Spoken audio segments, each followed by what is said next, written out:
Assalamualaikum warahmatullahi wabarakatuh. Kami dari kelompok Coding Muda Mata Duitan yang akan mempresentasi prediksi nilai tukar yen ke rupiah sebagai tugas besar mata kuliah analisis deret waktu. Di mana anggota ada saya sendiri, Raffi Fariza, ada Gabriel Edbert, dan juga Putu Fatma. Selanjutnya,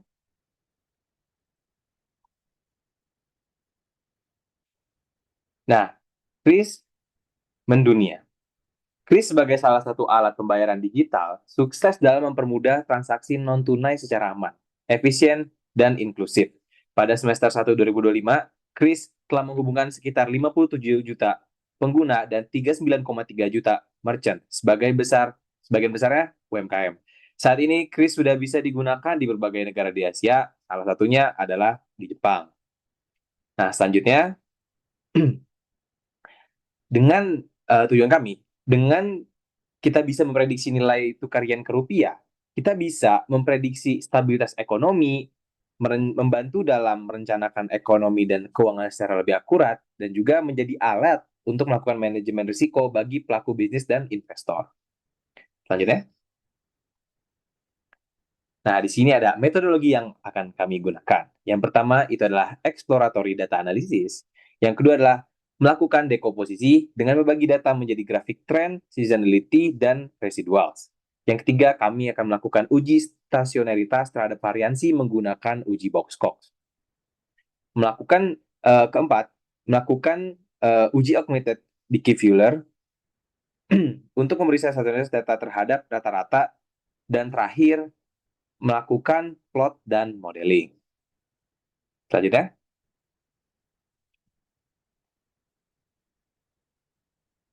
nah di sini ada overview data kami. Di sini studi kami itu memanfaatkan data rutin waktu nilai tukar mingguan mata uang yen Jepang terhadap rupiah Indonesia dari tahun 2020 sampai 2025. Nah, di sini ada jumlah baris ada 311, rata-ratanya 117,1334, standar deviasi ada di 12,5996, nilai minimum ada di 11,240, median di 112,120, dan nilai maksimum pada 151,180. Selanjutnya, nah berikut merupakan grafik dari nilai tukar yen rupiah yang kami gunakan. Nah, di sini ada key takeaways, yaitu hipotesis kami dari grafik, data nilai tukar yen ke rupiah terlihat tidak stasioner, dengan apabila kita membagi dalam beberapa leg, rata-ratanya tidak sama. Nah, pada di sini kami masuk dalam tahap selanjutnya, kami masuk dalam tahap decompose. Nah, berikut merupakan grafik dari decompose, di mana kita bisa melihat pola trends, seasonal, dan residual yang ada pada data.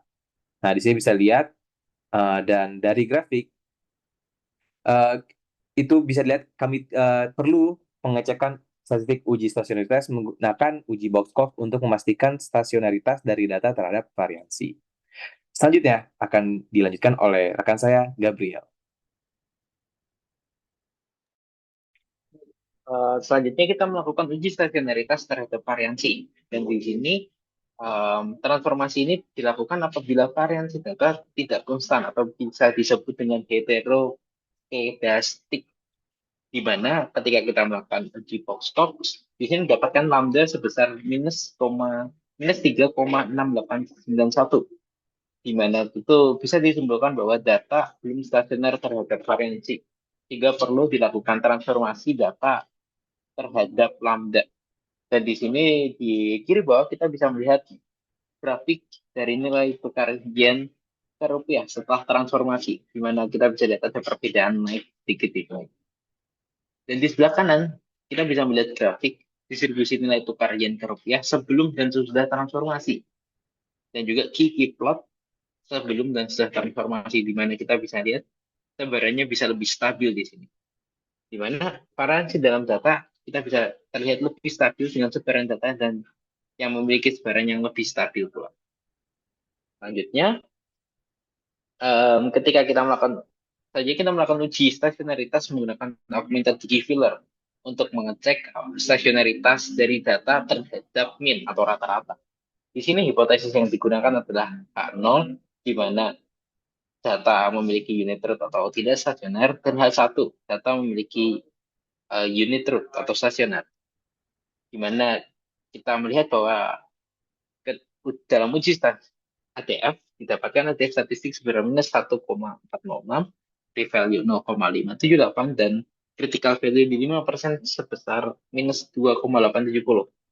Di mana kita memiliki aturan tolak hak nol apabila ATF statistik itu lebih kecil dari critical value atau p-value-nya lebih kecil dari 0,05. Dan di sini didapatkan bahwa nilai ATF statistik itu lebih besar daripada nilai kritis pada tingkat signifikansi 5%. Dan p-value itu lebih besar daripada 0,05.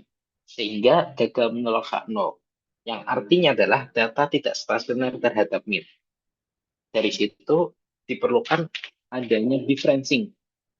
Yang mana dari berikut merupakan plot dari grafik dari nilai tukar yen ke rupiah setelah differencing yang pertama.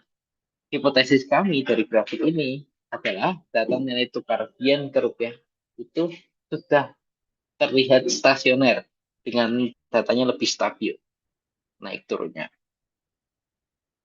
Lalu untuk lebih memeriksa kestasionerannya, kita melakukan uji ATF lagi, di mana didapatkan ATF statistik minus 17,725, p-value 0,0 sekian, dan critical value minus 2,871. Dari sini kita bisa lihat bahwa nilai ATF statistik lebih besar daripada nilai kritis pada lebih kecil daripada nilai kritis pada tingkat value signifikansi 5%. Dan p-value 0,0 sekian lebih kecil dibandingkan 0,05. Sehingga kita bisa menolak hipotesis nol. Dan artinya adalah data sudah stasioner terhadap mean. Selanjutnya, berikut merupakan plot ACF dan PACF yang kami lakukan. Dari sini kita bisa lihat untuk order P pada diambil dari PACF menunjukkan cut off pada lag 0, 11, 17, 18, 20 hingga tag 3 RAM. Dan angka-angka tersebut menjadi kandidat dalam P, parameter P. Selanjutnya ada pada ACF untuk menentukan order dari key atau ma, kita bisa lihat ada cut off pada lag 0, 18, 21, dan 22. Dan angka-angka tersebut menjadi kandidat dari key. Selanjutnya berikut merupakan kombinasi-kombinasi, total ada 30 kombinasi model, mulai dari ARIMA 010, 0111 hingga ARIMA 22,1,36 dengan masing-masing order P, D, Q. P dari PACF, lalu D ini satu differencing karena hanya sekali differencing, dan yang terakhir 36 ini merupakan order dari Q, P, D, Q ya. Selanjutnya, ketika melakukan pemodelan dan evaluasi, di sini kami melakukan pencarian parameter yang optimal menggunakan metode perulangan dengan order PQ yang sudah ditentukan melalui PACF dan ACF tadi. Dan berdasarkan tabel, model ARIMA 0,1,18 ini terpilih sebagai model terbaik karena memiliki nilai IC yang paling rendah dibandingkan model-model lainnya di 995,794. Dan di sini kami juga sudah melakukan uji Yijing Box P dan Shapiro P, di mana signifikansinya tinggi untuk Yijing Box dan sangat rendah untuk Shapiro. Nah, selanjutnya model terbaik ini akan dilakukan prediksi pada data tes untuk melihat performa model tersebut. Untuk selanjutnya akan dijelaskan oleh teman saya, Pak Nuh. Oke, baik. Selanjutnya saya akan menjelaskan mengenai evaluasi dari model terbaik, yaitu model ARIMA dengan parameter 0, 1, dan 18. Di mana bisa kita lihat pada grafik di sebelah kiri, terdapat perbandingan antara data asli dan juga data hasil prediksi. Di mana bisa kita lihat pada grafik yang bawah, di mana garis hitam merupakan data asli, sementara garis biru putus-putus merupakan hasil dari prediksi model. Di mana terlihat memang awalnya cukup mengikuti pola, tetapi terdapat ada garis lurus. Nah, dari prediksi model ini didapatkan matriks MAE, RMSE, dan juga MAPE, di mana MAE dengan nilai 4,53, RMSE dengan nilai 5,44, dan juga MAPE sebesar 4,07%. Di mana dari hal ini didapatkan bahwa model memiliki akurasi yang baik dengan nilai MAE, RMSE, dan MAPE yang relatif rendah. Dan selanjutnya dari sini kita akan masuk pada perbandingan model lain. Selanjutnya. Baik, di mana selain mencoba model ARIMA, kita juga sempat mencoba model SARIMA, di mana sebelum masuk ke model SARIMA kita ingin menilik dulu apakah ada pola season atau pola season dari data kita, di mana bisa kita lihat ketika kita decompose pada data yang sudah ditransfer, memang terlihat bahwa terdapat sedikit pola musiman.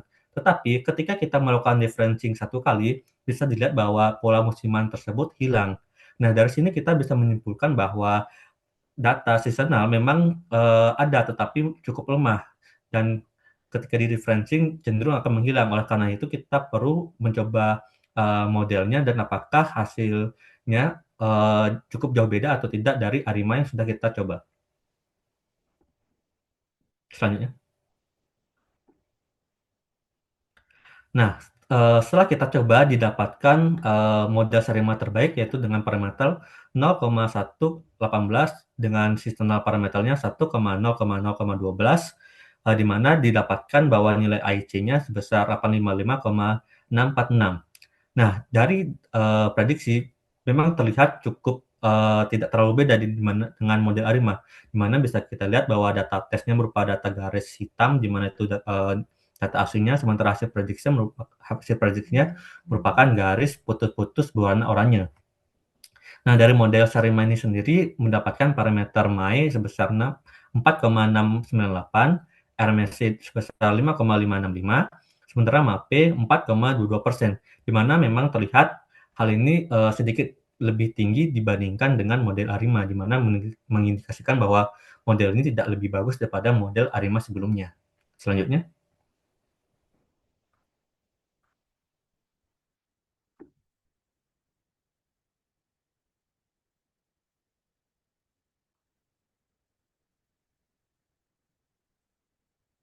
Nah, soalnya kita ada juga mencoba pemodelan ARIMA base model sebelumnya itu 0,1,18, tetapi sekali ini dengan menggunakan konsep rolling forecast, di mana rolling forecast itu setiap kita memprediksi data uji satu depan ke masa depan, kita akan memasukkan data prediksi tersebut ke dalam pelatihan lagi. Dan ini akan dilakukan secara berulang hingga prediksi terakhir. Nah, di mana terlihat dari grafik saja bisa terlihat memang terdapat improve yang lebih baik, di mana sebelumnya kalau ARIMA biasa yang statis, model prediksi akan justru lebih lurus pada beberapa poin data tertentu. Tetapi ketika menggunakan sistem atau teknik rolling forecast, terlihat memang prediksi mendekati dengan data aslinya, di mana dengan hasil evaluasi MAE sebesar 1,19, RMSE sebesar 1,55, sementara MAPE-nya sebesar 1,09%, di mana terdapat memang penurunan yang lumayan drastis dibandingkan dengan model ARIMA maupun SARIMA sebelumnya. Selanjutnya.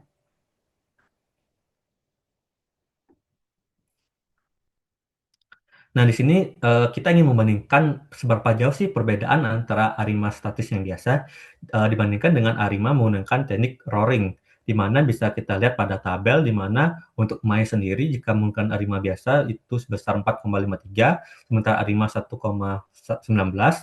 sementara RMSE-nya 5,44 untuk ARIMA biasa, sementara untuk ARIMA rolling sebesar 1,55, sementara untuk MAPE-nya sebesar 4,07%, sementara untuk ARIMA rolling 1,9%. Di mana bisa dilihat bahwa ARIMA statis itu memang cenderung merata ketika sudah memasuki poin waktu tertentu. Sementara untuk ARIMA rolling lumayan sangat akurat di setiap titik waktu. Di mana dari sini disimpulkan bahwa model ARIMA memang memiliki struktur yang sangat baik. Namun, performanya sangat bergantung pada pembaruan data secara berkala. Nah, untuk peramalan nilai tukar IDR dan ke Jepang atau ke yen, metode rolling forecast merupakan pilihan terbaik karena mampu menekan tingkat kesalahan di mana kita mengambil sini MAPE hingga ke angka 1%. Selanjutnya.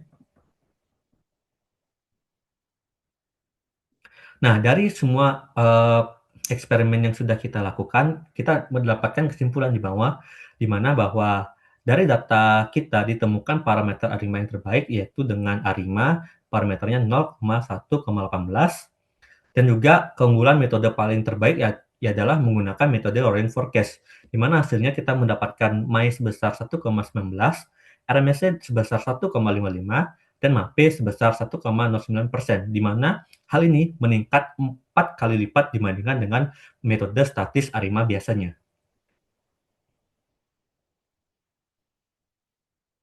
Nah, adapun saran dari eksperimen yang sudah kita lakukan untuk eksperimen selanjutnya, di mana untuk selanjutnya bisa mengembangkan sistem peramalan yang adaptif dengan melatih ulang model secara berkala menggunakan data terbaru untuk mengantisipasi perubahan tren pasar.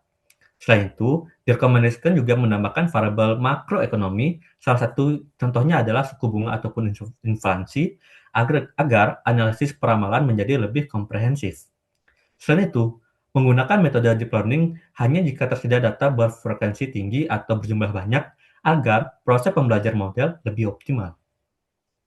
Baik, selanjutnya untuk penutupan akan dilanjutkan oleh teman saya, Reza. Baik, itulah hasil eksperimen dari prediksi nilai tukar mata uang yen ke rupiah kelompok kami, yaitu Coding Muda Mata Duita. Apabila ada kata-kata yang salah atau kurang, kami mohon maaf sebesar-besarnya. Terima kasih atas perhatiannya. Saya ucapkan lagi, terima kasih. Wassalamualaikum warahmatullahi wabarakatuh.